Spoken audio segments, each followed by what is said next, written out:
Borlogens. Borlogens ang manang biday kasi maagang nagising. Nagising ng mga 5. Natulog ng almost 8. Lagpas 8. Like, yeah, lagpas 8. 8:10, 8:15, ganyan yata. Ayan. O, diba? Kung natulog ka sana ng diretso kagabi, di maglaro ka ngayon. But anyway, ganyan talaga. Makulit ka no? Ganyan ang buhay naming mag-auntie. Dapat matutulog din ako pero iba talaga ang tulog ng araw na, di ba? Kaysa sa gabi.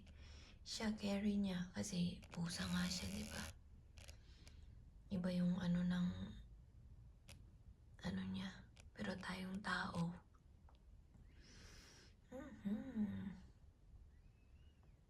Very good sleep, huh?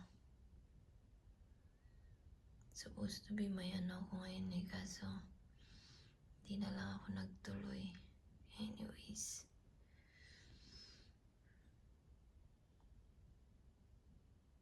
Layasan kita mamaya kung magandang panahon lalabas tayo mamayang hapon. Pero sabi ng tatay mo, hindi daw tayo lalabas kung masyadong mainit. Kasi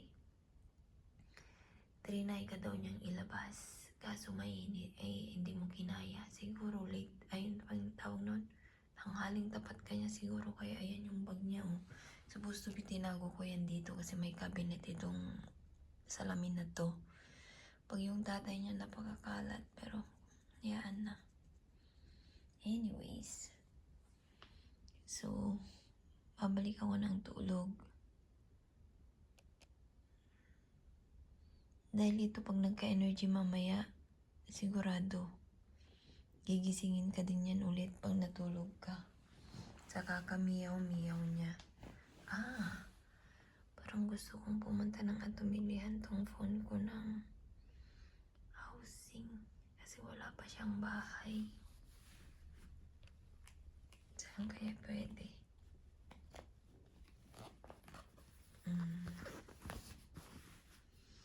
Bilhan ko ng housing. O tingnan nyo. Kahapon, isang araw ko pa to chinarge. Hindi ko chinarge kagabi kasi alanganin. Nasa 42 pa lang siya.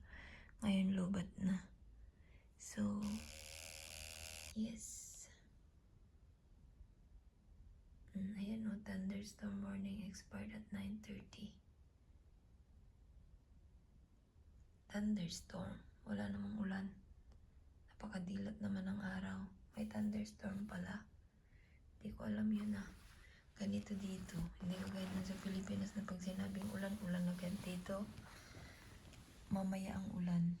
Aftershock. Nakikinig pala siya. Sorry if I disturb you. I'm gonna cut this video na. Okay?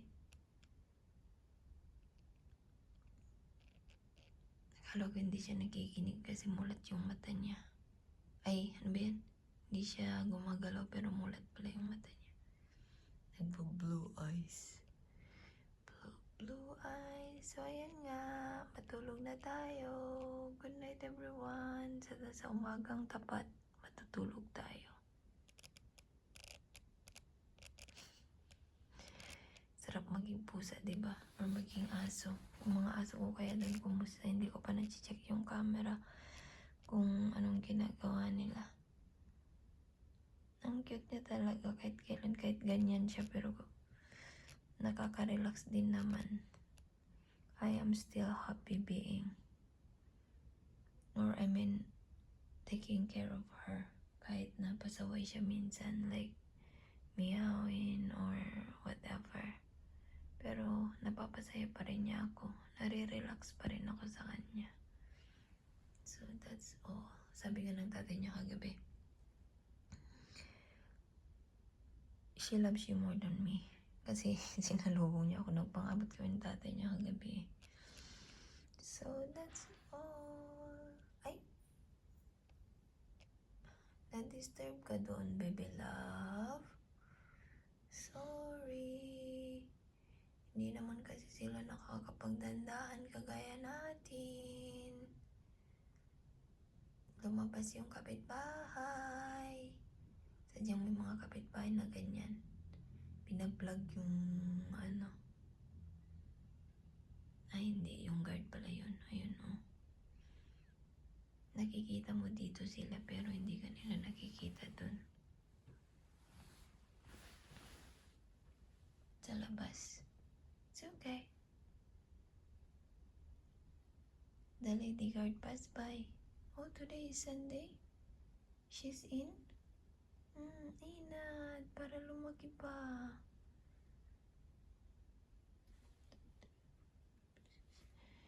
Stella, mag 5 years na tayong nagbubulagaan.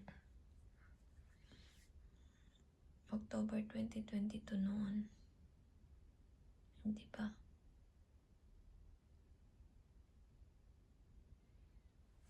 Tayo pa rin. Kailang balik naman na itong guard na to.